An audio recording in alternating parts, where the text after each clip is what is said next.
What's going on, paisanos? V here.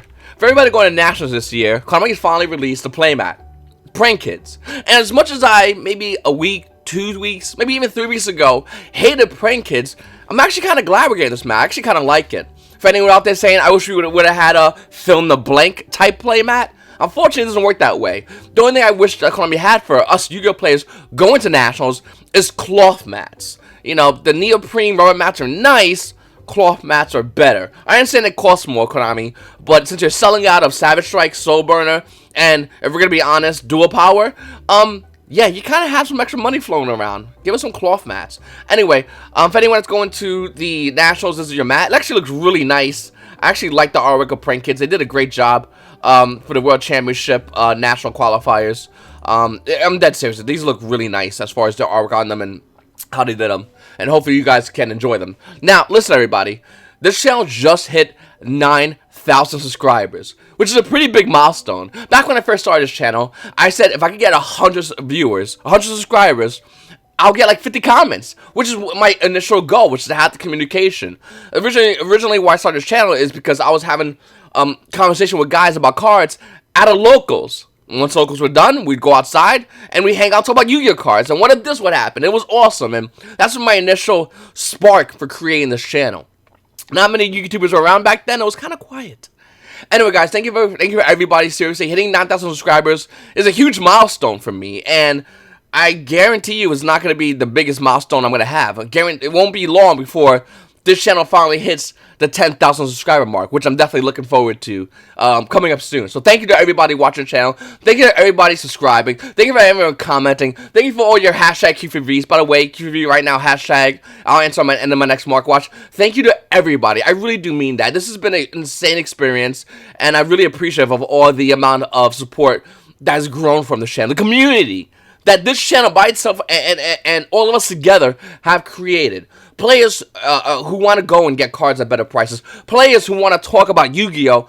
At the locals, or not just on Facebook, but see a video and go on, type in the comment section and have that great interaction. It really does mean a lot to me, guys. You understand? You don't understand how much I do enjoy doing this content, how much I do enjoy doing these videos, and how much I love it, and how much I love talking to you guys. Every single one of you guys.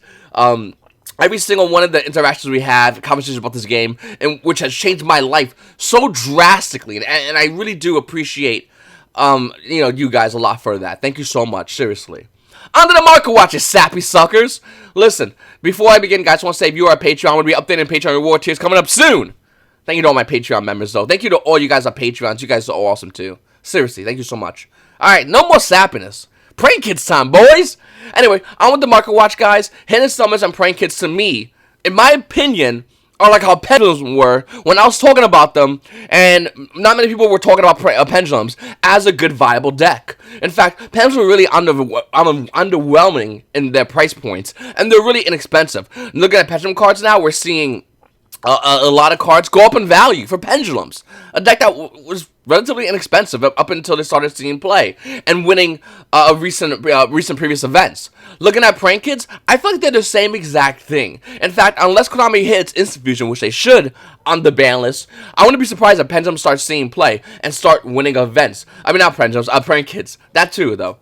Looking at Prank Kids, they're very good. And they're really good at beating Salamangreats, which obviously is a phenomenal deck. They're really good at beating Strikers, because the minute Strikers go activate this, take your monster, they're like, no, sack my dude, bring out more guys, and spin the board around. They feel almost like Burning Abyss. If you never played Prank Kids, you're gonna want to learn them, because I guarantee you now, with the news of this playmat, Yu-Gi-Oh players are going to start picking up Prank Kids. The price is most likely going to start rising. Get yours now before it goes up in value. I said it with Pendulum Magicians, and if you missed a boat, no big deal. Prank Kids is right here in front of your face. It's obvious. I just want to say, man, you definitely going to want to keep an eye out for that. Looking at Prank Kids, a card like Prank Kids Plays, which was like $20, $25 when it hyped up originally, when it won YCS. I believe it was the one in Italy. Now it's $10. Looking at other Prank Kids cards like Prank Kids it's under $5. You can run 2 or 3 depending on your builds. Obviously a lot of people cracked over hidden summoners for cards like Warlords and Goza Match, which came out to be very high rarity. But a lot of these guys don't value Prank Kids, don't respect Prank Kids. And I'm telling you right now, even if you don't want to play a deck, no big deal. Get them. Just get them and put them aside because it's good trade bait. Like I said, guys, a lot of people underestimate and undervalue the ability of this deck. It's a really good deck. It really is. And I think it's definitely going to start topping events. Wouldn't be surprising to me whatsoever. I'm not sure if to anyone else, but it won't surprise me whatsoever if we see this deck come back into the meta. Also with Dual Power, Konami sold out of Dual Power. Well, not yet, but soon they'll be sold out of Dual Power. Looking at Savage Strike, Soul Burner, both of these are sold out. Wouldn't be surprised if Dual Power is next, is what I'm trying to say. The thing about Dual Power is it's a phenomenal reprint set that's really highly wanted. And unlike Savage Strike, which is a brand new set, or Soul Burner, which is a brand new structure deck, everyone's gonna want this. Like I said, we got people go, I'm not gonna play Salamander Greats, I have Ash, don't need Soul Burner, fine. I don't need really that much for the Strike set, Savage Strike. Don't need so much of it. I only need Phantasmids. I'll just buy Phantasmids, fine. But with Dual Power, it's great for trade bait, it's great for resale value, it's great all over the place for those duels who don't have these cards. So this is going to sell out fast. Moving forward, guys, looking at Cybernetic Horizon, Borosaur Dragon is still relatively high in value. We don't know if this is going to be a reprint target yet. Konami has not announced any reprint targets besides the ones we already know. We don't know about the things we don't know about. Borosaur Dragon's roughly around a $90 price point. I know you see it around here. It's about actually 87s. It's going to be anyone who has the card that's going to want to get rid of it is going to get rid of it for 90s. TCG Play is probably one of the best spots, maybe even eBay. Nessie was a $50 card. We're seeing our limits go down a little bit in value. When you see Salamangreat and Strikers just run the gambit this weekend, and can we talk about the meta for like 2 seconds? Because Salamangreat and Strikers ran the gambit this weekend, winning UDS. Sky Strikers did. Before we saw Danger fill in the blank decks running all over the place, and everyone switched their side decks out, switched their mentalities out, because they want to look at the play Dangers. Then we see Sky Strikers come out of nowhere. Now they're topping the gambit. Can I make a prediction? Because I did say Strikers were going to do this. The next decks that are going to be topping are not going to be Strikers. Not going to be Danger variants. It's going to be Control variants. Guru Control, Alter Guys. Hell, we can even make a great argument for Pet Magicians, as well as Prank Kids. These are going to be the decks doing it, guys. I'm just going to take a step back, because this is exactly what's going to happen. We saw Strikers raw everybody. Salamangreats are, in my opinion, are a little bit in between. It has some of that combo aspect, but it also has a control aspect with trap cards. It can recur, and it can easily search out. So that's the way I see it. That's my mentality looking at the meta right now. And if you're looking to play Yu-Gi-Oh! Right now, you have options. A lot of great options and a lot of cheap options. Once again, I don't want to hit Prank Kids hard with you. The deck is dirt cheap. I don't want to throw it out you too hard there, but that's a fact. By the way, I already have my Prank Kid core. I don't have like 30 Prank Kid palaces or whatever the hell it's called places. I just have my core. I'll be honest with you guys. But yeah, that's the way I think about it. Danger Jackal is back down to about $26, where it was before it went up to like 40s and slowly crept back down. It's back down where it was. Look at Danger Bigfoots, however, it was 18s, now it's about 17.5, almost near $18. Danger Chupacabra is still around $7, which is insane. Going over here and looking at Sky Strikers, the deck that just blew out the UDS this past weekend, the UDS qualifier invitation, I thought it was a quarter already, but the UDS this weekend. Look at Sky Striker Mobilize Engage, the market price of this card is $41. 45 for Engages. I don't think Engage will get hit, V. You're wrong. Not only when Engage get hit, even though I love Alter Guys, if you guys have been watching the channel for a while, you know it's one of my favorite decks of the meta. Alter Guys should get hit. There's no question in my mind that Alter Guys should not get hit on this ban list. My deck should get slammed hard, and same for Sky Strikers. Now with Sky Strikers, I think it's pretty obvious. The deck's doing a lot of topping. With Alter Guys, well, if the new Alter Guys stuff comes out in Dark Neostorm, and we get that one trap that Alter Guys players are playing, the one that I Take Your Monster, the trap, coming out in Dark Neostorm. If that does come out in Dark Neostorm, wow, yeah, no, Alter Guys definitely needs to get hit. Moving forward, though, looking at Sky Striker Mobilize Engage, it's at $45 up from its $41 market price. Don't buy into it yet. We're getting a ban list soon. Look at Widow Anchor, it was 25s. The market price shows it to be 31, but I remember it being around 25s. Well, that card's hitting back up to $31. Now, as far as Sky Striker, actually, it is Engage as well. As far as Sky Striker, Kagari, the ultis, well, they're still not that expensive. I mean, looking at Ulti Kagari, it's actually 26. After that one's gone, it's going to hit around 28. It's roughly around market price, basically, for Kagari. Looking at Shizuku, where are you? Shizuku, $24. It's roughly around that, 24, 25, still hovering. Now, I can't tell you something, and it burns me. This whole weekend, I couldn't tell you something. I was told you will know about this, what's going to happen this weekend. I can't say nothing, okay? Don't get it out of me. But if there was something happening, I'm just gonna give you a hint. And if you can't follow me, I'm sorry. This is you know, get pen and paper. We'll work together. Konami sold out a Savage Strike. We know this. Konami sold out a Soul Burner. Yeah, we know this. Konami might have another problem of having no inventory of something. You don't know that. Let's talk about OTS Pack 5 for a second. No reason. I just want to talk about OTS Pack 5. I'm a big fan of OTS Pack 5. OTS Pack 5 has Ghost Ogre and Snow Rabbit. Current price of Ghost Ogre and Snow Rabbit is $77. It used to be around $71. Now we're looking at Ghost Ogre and Snow Rabbit. Market price is $76. It's going higher. Well, if you have OT Ghost Ogres, you're going to be a little bit upset, but if you don't have OT Ghost Ogres, like everybody, you won't be. You might have access to this again. Look at Terraforming, $41. Market price cards roughly around $40. Don't freak out. Don't buy these yet, I'm telling you, if you go to locals, because there might be something different. You might have some things, another chance, some might say. Zodiac Whiptail, $20. Stop it. You might have a chance of getting more. Unfortunately, you still have a chance of getting Fairy Tail Snow. Lost Wind, $4. Eat booty. After that, it's around $4.50. Almost at $5 for Lost Wind. Listen, I don't know nothing. Okay, I don't know what I'm saying. I'm crazy. I mean, come on. Savage Strike sold out. OTS Pack sold out. And then looking at OTS Pack 5, I mean, you know. What I do know is the next Konami exclusive pack, which could or could not be OTS Pack 10, might or may not come around April, like I have been saying. I have been saying this, so if someone's watching the video and is getting upset, watch my previous videos. I have said that the next OTS pack could come around April. Mid-April is my guesstimate. I'm just throwing it out there. Moving forward, the things I do to give you guys information and act like I don't know nothing, but it's really painful. Moving forward, Savage Strike is a good set. Sold out. Once again, just like Soul Burner. Just like something else. But has not really sold out because you can't really sell them, Konami stores.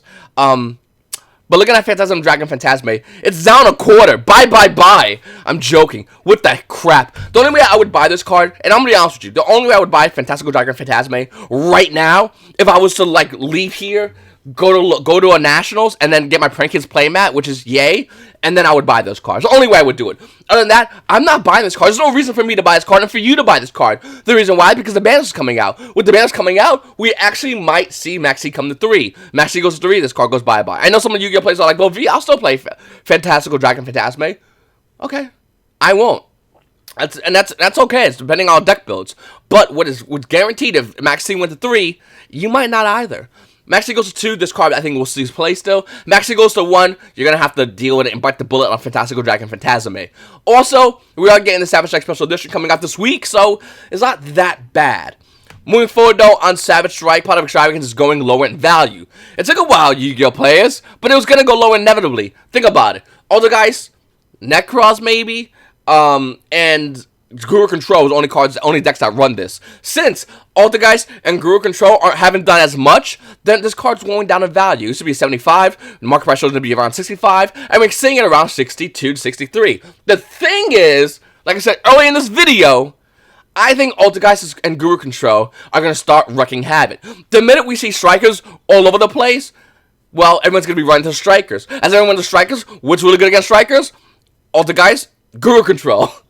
I think these two decks are probably the best decks to combat the new meta we're in right now. Altergeist definitely has a good matchup against Salamangreats, as well as Guru Control. And I think a lot of Yu-Gi-Oh players that are underestimating these decks are going to be losing. What I'm trying to say is, looking at Pot of Extravagance, there's a good chance this is going to go up in value real soon.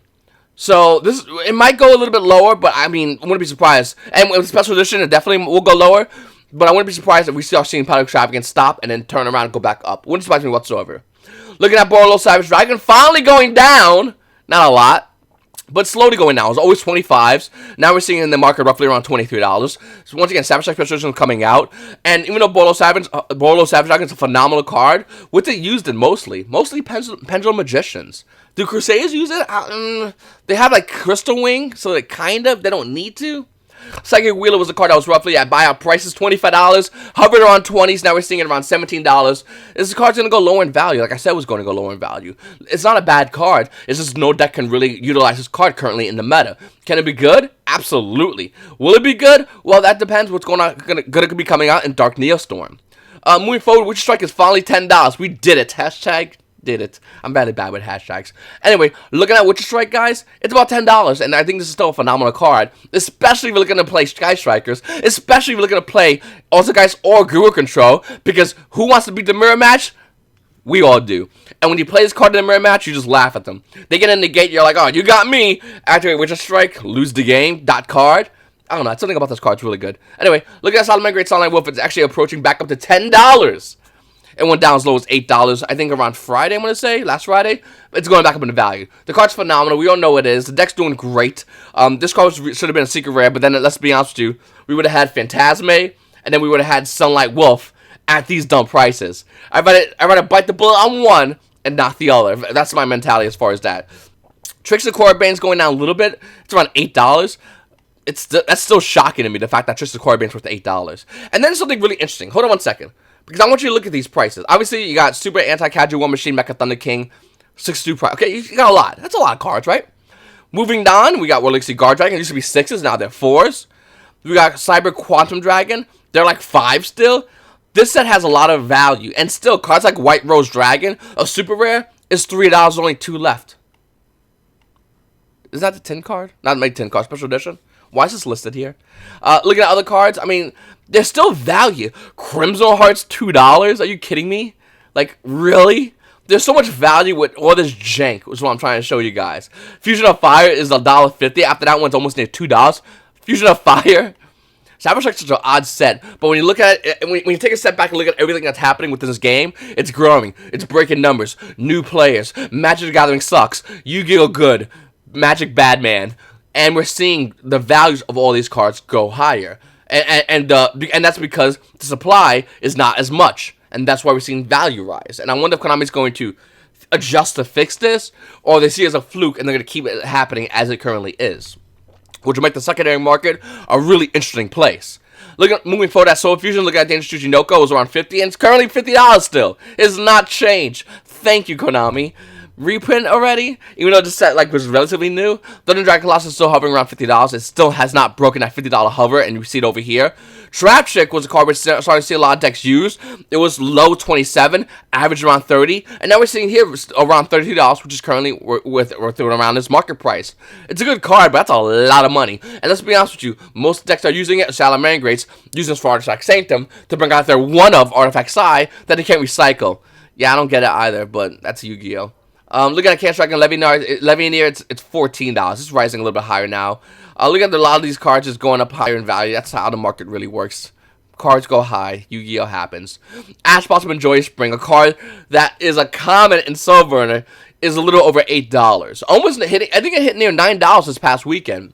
And now it's back down to $8. Only 29 prices left on the market. How crazy is that? If you sold Ash Blossom, Salamander Circle, and a Spinny, you have the whole structure deck. Everything else is icing on the cake. When has a structure deck ever done this for us? We haven't seen something like this, and the close we see was when Max C was a common in a structure deck. And even then, I don't think it came as close to this crazy high price point Ash Blossom is. It's pretty impactful of a card. Moving forward, looking at Bow's Legends Relentless Revenge, number 75 is less than half its price. It was $37 roughly, and now we're seeing this card roughly around $20. It's going to go lower. The market price has it at $21. It's going to tank. I said to sell it before, and I'm still going to say it. Sell this card now. We can always come back and talk about buying this card. It's a phenomenal card. We could buy it later. Don't worry about buying it now. Get rid of it as fast as possible. Cyber Emergency is another card that's going higher in value. I don't know why. I'm not a Cyber player, but goddamn, Cyber players... I feel like Cyber players and Hero players would have a great conversation about nothing. About their opposite. It's like two girls talking about themselves, but pretending they're having a conversation. Like, I know, right? And when I'm in my car and they go, that's crazy. You know, and I feel like that's what a Hero player, a Cyber player would do. They're just, my deck. Unless one of them is like loves both decks. God, man, that's an annoying conversation. Game of Seal is roughly around $8. Almost $9 for this card. Obviously, starting to see a lot more play. really good against Sky Strikers. I think throughout this weekend, a lot of players attending the UDS would confirm that they wish they had more of these to play against the Sky Striker matchup, because the minute you put it on there, you could freely play cards. It's pretty good. And then you got other cards over here like Trickster Reincarnation, a card that the original was $8, and now we're seeing the Battle's Legend Secret Rare at $8 for Trickster Reincarnation. Not that you can use Trap Trick. Trap Trick is good as Reincarnation in Tricksters. As long as you open draw and a Candina with a Trap Trick or Reincarnation, you have combo. Look at a Call of Duels is actually matching his price point. It's $9 for Call of Duels First Edition. Up next, Summon Limit. Summon Limit's a phenomenal card. I'm really shocked at the fact that it took this long for Yu-Gi-Oh! Players to realize it. For all kind of Yu-Gi-Oh! Players to realize it. Especially my brethren Control players. This card's phenomenal, boys. Don't put it in your side. That's a bad idea. You play Control, you should be maining this. If you do play a deck like Sky Strikers, well, this is a phenomenal side deck card. And the guy who won the UDS absolutely sided this card in. Because when you play Sky Strikers against Thunder variants or Danger variants, you flip this up and you look at your opponent and you're like, welp, you're going to have two summons and I'm going to take one of those. And even then, maybe if I have another Widow Anchor, you get no summons. And your deck's all about summons, right? You do summons? That's your thing? Okay, continue your play. Looking at Summon Limit, market price has a card roughly around $8. This needs to be reprinted badly. Only came out in light instruction. Unlimiteds are $6. First edition Summon Limits, well, that's going to run you a little bit more. It's going to be almost near $7 for first edition Summon Limits. Hopefully you guys have yours. I kept doing market watches about this over and over and over again. I really do hope you guys have yours. It's definitely a phenomenal card of the format. It's almost like Floodgates back when True Draco was like the deck, and everyone ran like anti-spells, because why the hell not? You True Draco against anti-spells, or against like Zodiac, you want to set those damn cards down so they don't like murder your face in one turn. And looking at Summon Limit, I feel like that's the kind of, it's a floodgate that no one's calling it a floodgate, but that's literally what it is, kind of deal. And like I said, my fellow Control brethren, you can main this. Guys, you don't need more than 2 summons. Want maybe a third for Konkuri, but not really. You really want 2 summons, because on your opponent's turn, you're just gonna do 2 summons, and then you're gonna pop one of theirs. And if you have Protocol, you get rid of the other one. Good Yu-Gi-Ohs. Moving forward, looking at Magical Musketeer Last Stand. Why is this card worth money? Is what anyone says looking at this card. Magic Musketeers are hopefully going to be getting new support come Dark Neostorm. Hopefully. And if it does, this deck will be decent. Listen, I love Magical Musketeers. It's one of my favorite decks. I really do like this deck a lot. And I don't know if it's going to be good, but I really hope it is. It's kind of like, I really want Santa to be alive, but, the other night, I saw my dad putting presents on the street. I'm like, don't touch that. Kind of thing that ever happened to you guys. Anyway, Mark Price's card is roughly around $2. This card's around $1 forever. Mark Price does have this card around $2, but it's around $8. $8 for Magical Musketeer Last Stand. Magical Musketeers are a deck. And I guess, the guy that did the buyout on that card forgot the fact that Caspar is the real buyout. You also talk about Starfire being a real buyout. But he's like, no, you don't understand. Any Magical Musketeer can use Last Stand, which is really good against Salamandrates. Or go plays. And I agree with you. I just don't know if this is good 100%. But looking at Magical Musketeer's Last Stand, if you guys don't know what it is, you have face a Magical Musketeer card. It's Infernity Barrier from your hand. When you except it's spell trap, not monsters. You have Magical Musketeer, you can activate it. If you have Magical Musketeer in the field, you can Last Stand your opponent. Really good of a card. It's a once per turn, unfortunately. Hard once per turn. So, yeah. I don't know. I'm not a big fan of this idea. But if Magical Musketeers can become meta, oh man, that'd be good times. Moving forward, looking at Effect Failure from Duel Saga, it's only went up high since I last covered it. Market price has Effect Failure from Duel Saga at $10. My throat. We're seeing it here actually around $14. $14 from Duel Saga Effect Failure. Now, hopefully you guys have yours. We're seeing a lot of Yu-Gi-Oh! Players play 3 Effect Failures. People are starting to take out impermanents for Effect Failures because you use them multiple times. People are just going, screwed, I'll use Effect Failure until I get impermanents, come Dual Power. And I think they're both right. I think Effect Failure is a phenomenal card. I think impermanents is a phenomenal card. And I think a lot of Yu-Gi-Oh! Players are just swapping back and forth and to feel what plays best to the deck they're currently playing. But looking at Effect Failure, it's definitely going higher in value, and I don't think it's going to stop. I think it's going to go higher in value unless Konami makes like an OT Effect Failure in an OTS pack. And before you go, Effect Failure has an ultimate. Yeah, so did Vanny's Fiend. That didn't stop Konami. Hopefully it doesn't with this card. Moving forward though, look at that card, Demise, which came out as well in Millennium Pack, as well as Legendary Collection Kaiba. The original print card of Demise from Millennium Pack, the Ultra Rares, they're $17. KONAMI Secret Rares, they're 18s, up by $1. I said I was going to go higher in value. It was roughly 13 for a while, and I said it was going to hit a high value. I didn't know it was going to hit this crazy high. That's still kind of crazy, but wouldn't be surprised if we see KONAMI go higher in value, because True Dracos are definitely still a deck that people have to respect, and if you don't, you lose to it. Have fun with that. If you don't side in cards like Evenly Match, you will lose to True Dracos. This is the best card to play against True Dracos, and I'm watching deck profile after deck profile after deck profile, and watching Yu-Gi-Oh players slowly take out Evenly Match and pretend we all don't know. We see you, guy. Listen, you play against True Dracos, and you don't get your and you don't have Evenly Match. Well, you gotta grind versus a deck that's meant to grind. Ouch, that's gonna sting. You play against control decks? Well, enjoy that grind. If you open Evenly Match, it allows you to blow up the field for you to have a better position on the field. You won't be able to OTK them, but you'll be able to create a great board. Looking at Evenly Match from Circuit Break, the market price of this card roughly around $35. Unlimiteds are about 34s. First editions are about 35s. It's actually not doing much in the market because of the dual power reprint coming out soon. 2018 Evenly Matches are about 30. And if you want to win in one of my Evenly Matches, I'm going to be doing a live stream. I was supposed to do one last night, actually.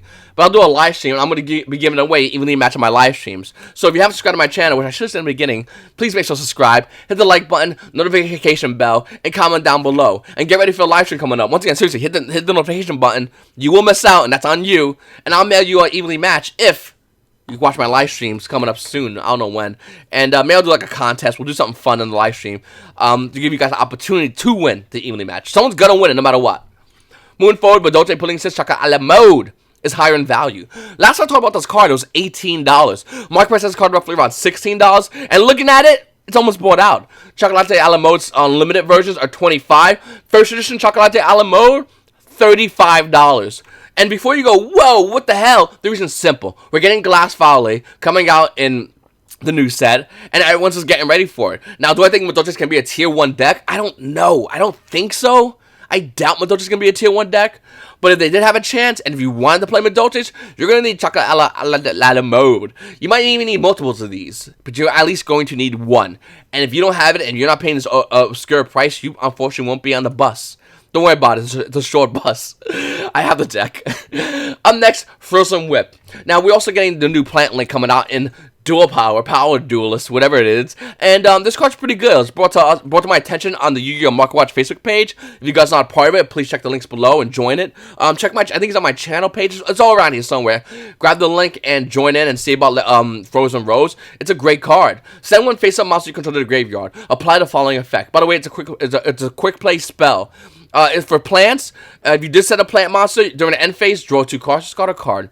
If it's not a plant, add 1 level 4 or lower plant monster from your deck to your hand. You can only activate 1 Frozen Rose per turn. Quick play spell, very important.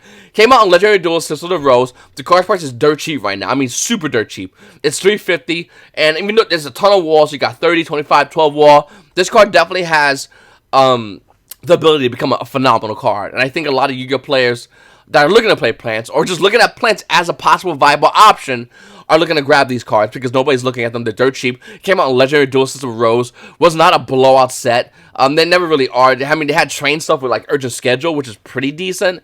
Super Dreadnought, Rail Cannon. That Harpy Perfumer, which I'm waiting to go down because I want this card for my Harpy deck, but that's for the lulz. I mean, they got a lot of train stuff. Lunar Light Fusion, which got bought out because everyone thought this card was going to be good. God, man, information just travels slow for Yu-Gi-Oh! Players that bought this card. Anyway, guys, that's the market question today. Let's go on to the comment question of the day. Comes from my buddy James Brinsfield. Hashtag Q for V. What are your thoughts on PSA grading? Personally, I don't like it. I'll give you a reason why. Do you have any experience with it? I do. Is PSA the only way to go? It is for collectors. PSA grading is something that's done. I'll read the rest of the message in a second. The PSA graded cards are only, and I want to emphasize, only done with high scale collectors. Average Yu-Gi-Oh players or Yu-Gi-Oh players that have a collection binder and a play binder, this is not for you. You don't care about PSA graded cards. And the reason why collectors want this is because they're collectors, hardcore collectors. They grab the craziest Yu-Gi-Oh cards. I have collectors come in my shop about once a week, and they ask me for the most random crap in my binder. They always do. And the reason why is because they want it for their collection. They rarely play Yu-Gi-Oh! They know how to play. Most of them have probably some fun decks, nothing really competitive because they don't play competitive Yu-Gi-Oh! They only collect. As far as PSA grading, well, that's just freezing it in time at its highest rarity. That's how collectors see it. That's the mentality of a collector. I've talked to many collectors, that's literally what I get all the time. They freeze in time at the best rarity, a card they like is mostly from the show, their childhood reminiscing. I don't think PSA grading is a good idea for an average Yu-Gi-Oh! Player, or for a Yu-Gi-Oh! Player that collects on the side. I think it's a horrible idea. Do I have an experience with it? I used to work on it years ago. I used to work in a card shop called Strategy Game Corner, and we have collectors would go in and maybe they bring some stuff in, and we talk about grading. And back in the day, I think it was Beckett. You would have to send out to Beckett. I'm pretty sure. I could be wrong though. I feel like it's Beckett. Or it's something around that, and you'll get your cards graded. It's mostly what Magic the Gathering plays back in the day. Nothing with Yu-Gi-Oh! Wise though. PSA, as far as is the only way to go as far as hardcore collecting. If you're not a hardcore collector, do not PSA grade it. Here's the best way to do it. Here's how I do it for cards I really like that I don't want to get rid of at all. I put a Yu-Gi-Oh! Sleeve, one way going up like this. The card goes in. I take a Magic the Gathering sleeve. My preferred choice for you guys would be like a matte Dragon Shield. You get 100 in a box. It's like $10. You get banged out once, but it's 100 in a box, and you put it in the opposite way. Squeeze that air out of there. You don't want air in there. You squeeze that boy. Do a Naruto squeeze. And then you squeeze it really good. And then you get like a nice, clean Ultra Pro, one of the zip binders. I believe Dex makes the zip binders too. I'm not sure how good they are. I'm more of an Ultra Pro guy. I like the Ultra Pro Dex, the Ultra Pro zip binders. I haven't really tried it. I haven't touched anything Dex though. In my experience.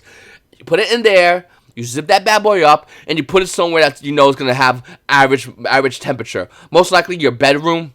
I personally have a little cabinet in my washroom, and it's really nice. Its air is dry, which you want. You want nice, good dry air, and the washroom is like the best.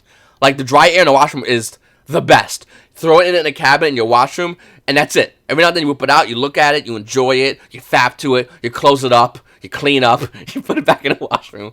That's what I would do it. I have a lot of Niman LOB to Ancient Sanctuary First Edition and Unlimiteds. TP 1 to 3 cards, etc. I feel I will get anywhere from 8 to 10 based on what little knowledge I have of the process. I was just wondering if you thought it was worth it. I've been looking at complete listing on eBay, but it can make the difference between selling a card for 30 or 300. I have like 7 mint condition last word from one of the plants, and a PSA just over 240 a few days ago. I'll be happy with half that amount. You can get that amount. The thing about selling PSA graded cards, it takes forever to sell them. You will sell them. You absolutely will. I will not deny you that.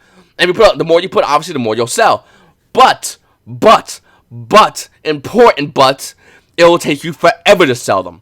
When a collector sees it on eBay, if it's missing from their collection, they will snap by it. And if you have a lot of PSA graded cards that are Gem 10s, because we're not talking 9.9s, aren't 10s, that's the way I'll explain to me.